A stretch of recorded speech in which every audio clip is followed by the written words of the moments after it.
Hey there, just checking on you and urging you to stay strong.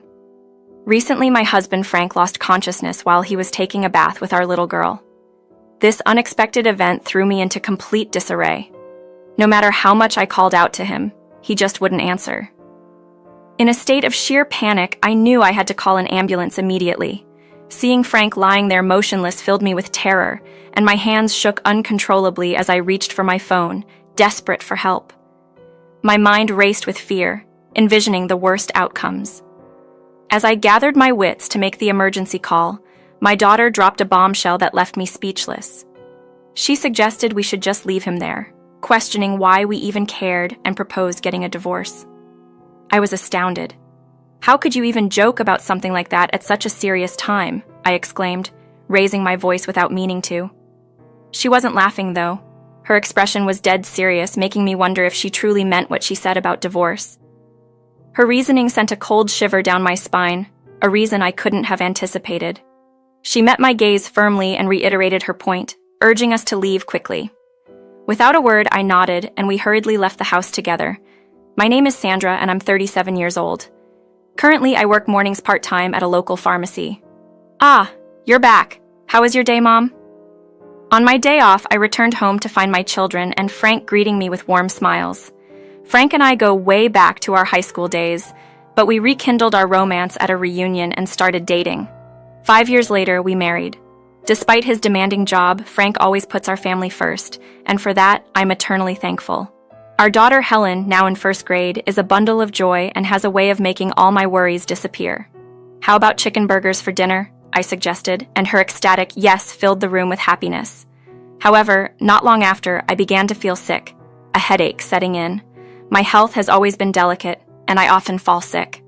Frank, noticing my discomfort, insisted I rest, prioritizing my well-being over dinner plans. Apologetically, I promised Helen we'd have chicken burgers the next day. She understood, showing concern for my well-being. Then, Helen did something so thoughtful. She brought me medicine and water, calling it Dad's magic medicine, assuring me I'd feel better soon. At that moment, I felt incredibly grateful for having a pharmacist as my husband and for his foresight in keeping medicines ready for moments like these. Surrounded by my caring husband and daughter, I felt a profound sense of blessing and drifted off to sleep, hopeful for a better day ahead. When I woke up, my headache had vanished and I felt completely refreshed. As I walked into the living room from my bedroom, I saw that Frank and Helen were already up and about. Ah, Mom, you're feeling better? Helen beamed at me, her concern melting away with her smile. Thanks to you, Helen. I'm all better, I replied, sharing a warm moment with my daughter. Frank, donned in an apron, came over with breakfast, noting that my complexion had returned to normal and suggesting I take it easy since I had the day off. Okay, thank you. I'll relax today, I assured him. Soon after, Frank prepared to leave for work, and Helen and I accompanied him to the door to bid him farewell. Have a good day at work, we chimed in, and with a promise to do his best, Frank was off. I felt incredibly fortunate to have such a supportive husband and envisaged our happy life continuing just as it was, unaware of the looming shift in our tranquility. 45 minutes after dropping Helen off at school, I found myself back home, lounging in the living room, indulging in some television. Remembering Frank's advice, I planned to take the day off from any strenuous activities. The guilt from the previous day's events, however, nudged at me, reminding me of the inconvenience I caused Frank and the disappointment Helen might have felt. In a bid to make amends, I decided to prepare a special dinner, a gesture of my gratitude. Engrossed in my task, I ended up preparing a feast fit for a grand celebration, momentarily wondering if I might have gone a tad overboard. Nonetheless, I continued with my preparations, later picking Helen up from school and returning home together. As soon as we entered, Helen's excitement filled the house, eagerly anticipating the dinner menu. What's for dinner today? Her curiosity piquing as she darted into the kitchen. Today, I made the chicken burgers I couldn't make yesterday, along with Dad's favorite buffalo wings, I announced, which thrilled her. With Helen's assistance, we finished setting up dinner. Deciding to wait for Frank's return, Helen, too, was visibly excited for her father to come home. However, as his usual return, time came and went without any sign of him. Concern began to set in. "Dad's late, isn't he?" Helen noted, her stomach rumbling with hunger. Despite her hunger, she wanted to wait for her dad, a sentiment that warmed my heart yet filled me with worry about Frank's unusual delay. The clock struck 7:00 p.m., and still, there was no sign of Frank. Just as I was about to message him, suggesting we start dinner without him, I received a message. Frank explained that a junior colleague was facing difficulties, and he had decided to stay back to offer support over dinner, meaning he would be home late. While I felt a twinge of disappointment for not being informed earlier, I understood Frank's compassionate nature. He was always there for others. Relaying the message to Helen, I saw her disappointment but reassured her that we could eat now and save some for her dad. We proceeded with our meal, later tucking Helen into bed, the night stretching on till it was nearly midnight. "I'm home," Frank whispered, trying his best not to disturb the peace as he returned. Frank arrived home, seemingly sober, and I greeted him with a curious, "Welcome back, how's your junior doing?"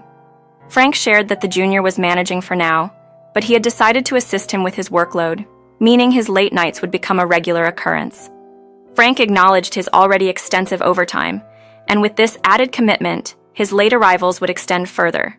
I understood the importance of supporting his colleague, yet I couldn't help but wish he could make it home earlier to spend time with us. I wanted to express this, but seeing how hard Frank worked for our family, I held back my concerns. "Helen tried to stay up to dine with you," I mentioned, hinting at the sacrifices we were making on our end. Frank seemed genuinely apologetic upon hearing this, and proposed a family outing to the amusement park on Sunday, his day off, as a way to make up for his absence. I agreed, thinking it would delight Helen to hear the plan. As I took Frank's jacket, a faint yet unfamiliar scent caught my attention. It was distinctly like a woman's perfume, a fragrance I never used. For a moment, doubts about Frank crept into my mind, but I quickly dismissed them as mere figments of my imagination and chose not to dwell on them. With the amusement park visit set for Saturday, Helen's excitement was palpable. We decided to call it an early night to be well rested for the day ahead. After Frank left for work the next day, it dawned on me that our pantry was nearly bare after the week's meals. Seeing an opportunity, Helen and I set out for some grocery shopping. At the store, I bumped into Mrs. Madison, whose child shares a class with Helen. After exchanging pleasantries, our conversation took a turn when Mrs. Madison, looking somewhat uneasy, broached a delicate subject. She inquired, albeit hesitantly, about Frank working closely with a younger woman, a fact unbeknownst to me. Denying any knowledge of such a colleague, I was taken aback when Mrs. Madison confessed to having seen them together, appearing quite intimate outside a cafe. Struggling to process this revelation, I found myself grappling with a mix of denial and confusion. Mrs. Madison's observation seemed so at odds with the man I knew, leading me to question the accuracy of her account. Despite attempting to reassure me, the encounter left me rattled, and our parting was a blur of mixed emotions. Returning home, the weight of the conversation lingered heavily on my mind. The possibility of betrayal clashed with my steadfast belief in Frank's character, plunging me into a turmoil that manifested as a piercing headache. Amidst these swirling thoughts, Helen's voice broke through my distress, bringing me back to the moment and reminding me of the immediate concerns of family life before me. Feeling unwell again, I leaned into the compassion my daughter offered, deciding to rest a bit. It's frustrating how I fall ill at the slightest stress. I loathe this fragility of mine. Lost in these thoughts, I soon drifted off to sleep. Awakening later, I was greeted by the comforting aroma of dinner, a surprise prepared by Frank, who should have been working late. "Helen called me, worried about you, so I came back as soon as I could," Frank explained, showcasing his dedication to us. This act of kindness reaffirmed my belief in his loyalty, casting aside any doubts planted by Mrs. Madison's earlier comments. Feeling a bit better, I broached the subject of our planned amusement park visit, suggesting we might need to cancel. Despite Helen's evident disappointment, she showed remarkable understanding, suggesting a simple visit to the local park instead. Her selflessness was touching, but I didn't want to squander it, agreeing to a quieter day ahead. Frank then presented me with dinner, mentioning he had added some supplements to ease my symptoms.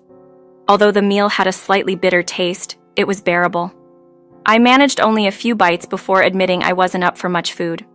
Frank reassured me it could wait until tomorrow, showing his usual thoughtfulness. Later, after storing the uneaten portion in the fridge and taking a bath, I retired for the night. However, a severe headache and nausea soon overcame me, leading to a distressing night. Recalling Frank's mention of supplements in my dinner, I suspected a mild reaction, unlikely to be harmful given his pharmaceutical expertise. By morning, feeling significantly better, I resolved to prepare a thoughtful lunch for Frank and Helen, who were heading to the park.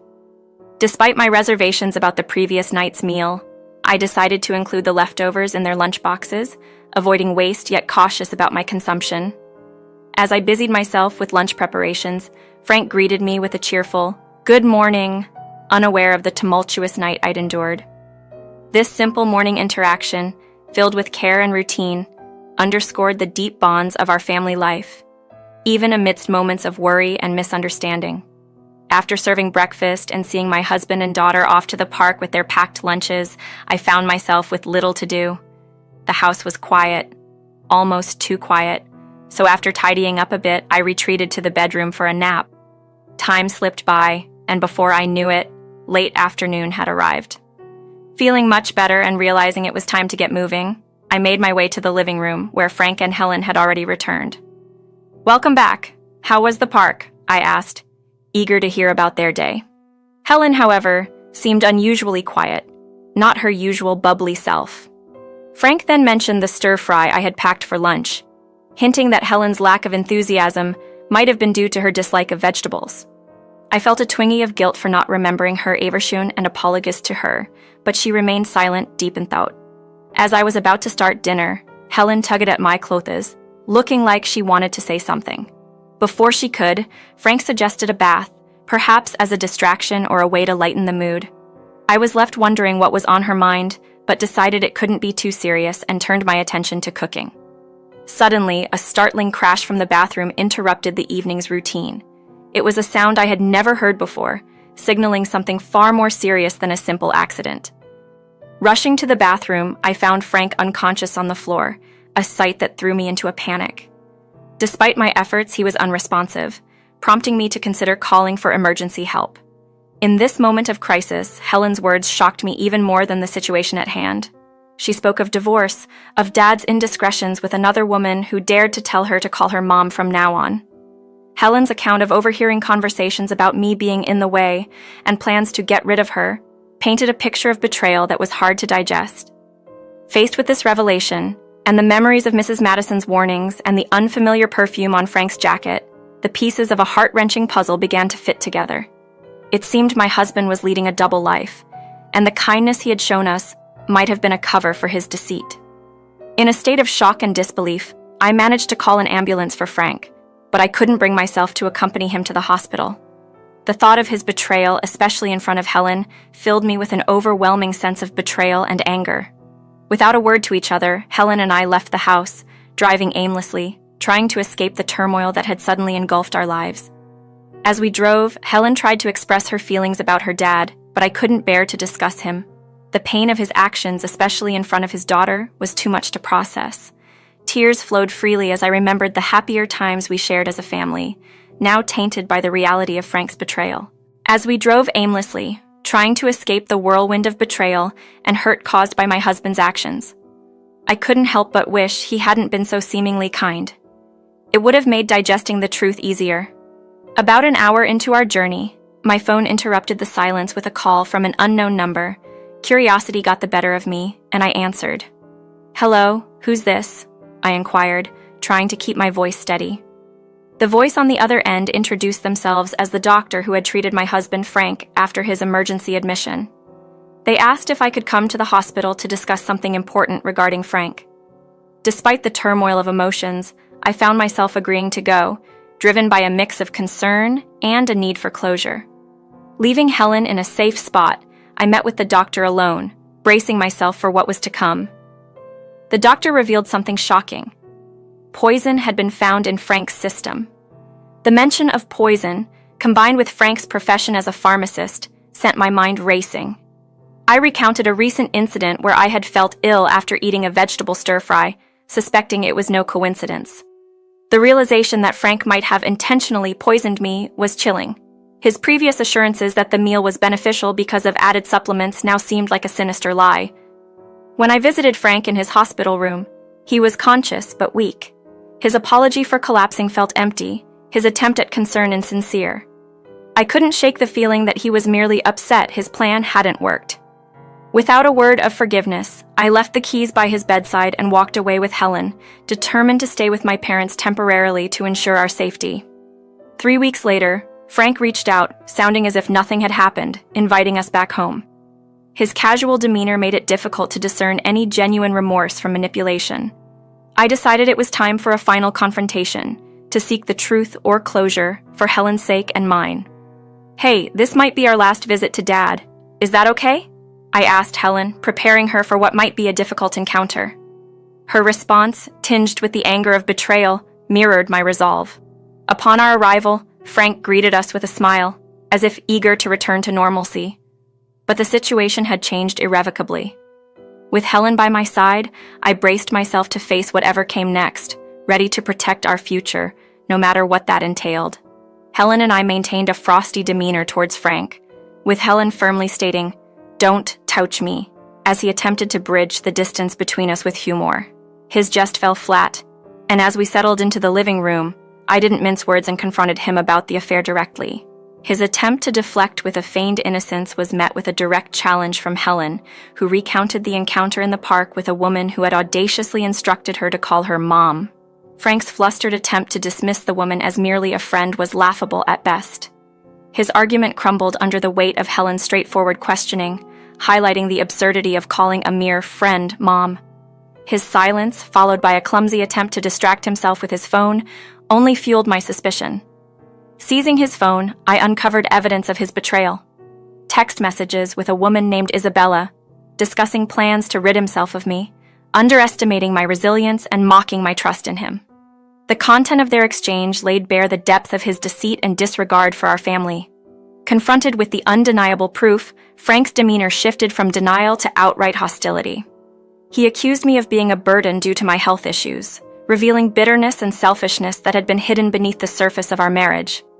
His resentment towards his responsibilities, including caring for our daughter Helen, was starkly evident. His refusal to consider divorce openly, fearing societal judgment, was ironic given his willingness to endanger my life with poison. His anger peaked when I mentioned eating the lunch he had prepared, which had inadvertently exposed his malicious intent. In the face of his anger, I remained resolute, presenting him with divorce papers I had prepared while staying with my parents. This decisive step towards ending our marriage was a clear signal that I was no longer willing to be manipulated or endangered by his actions. The revelation of Frank's true nature and the steps towards legal separation marked a turning point, affirming my resolve to protect Helen and myself from further harm. The path forward would be challenging, but it was a necessary move to ensure our safety and well-being. In a moment fraught with tension and hurt, my husband's refusal to consider divorce seemed absurd, given the circumstances. "We can't go on like this, especially not for Helen's sake," I argued. But before he could respond, Helen, propelled by a rush of emotions, delivered a resounding slap across his cheek. Her words, "I hate you, Dad. I never want to see you again," echoed through the room, marking a turning point in our confrontation. Shocked into silence by Helen's actions, my husband finally acquiesced, signing the divorce papers with a heavy heart. "Go on, leave," he muttered, but I knew there were 2 more calls I had to make. To Isabella, his mistress. Her initial cheerful greeting quickly turned to ice when she realized who was on the line. I confronted her about her involvement in the affair and the legal ramifications of her actions. Her desperation was palpable as she pleaded for a way out, offering money to avoid legal trouble. Cutting the call short, I left my husband to ponder the consequences of his actions. "You'll be covering the legal fees," I stated, a condition he meekly accepted. That day marked the end of a chapter, as I returned to my parents' home to begin anew. With a lawyer's help, I pursued alimony from both my husband and Isabella, ensuring they faced the financial consequences of their betrayal. The news of their affair, now a matter of public record at their workplaces, added a layer of social repercussion to their legal woes. Opting not to involve the police, I chose a path that ensured they'd live with the weight of their actions, a decision partly influenced by the desire to protect myself and Helen from further scrutiny. As the alimony was settled, I focused on rebuilding our lives, mindful of Helen's mixed feelings about her father. Her ambivalence about seeing him again was understandable, a reflection of the complex emotions she was navigating. In the aftermath, my ex-husband's life unraveled further, burdened by debt and the loss of his job due to the scandal. Isabella, too, faced her downfall, leaving my ex-husband and taking up work at a bar on the town's outskirts. This ordeal, while painful, had a silver lining.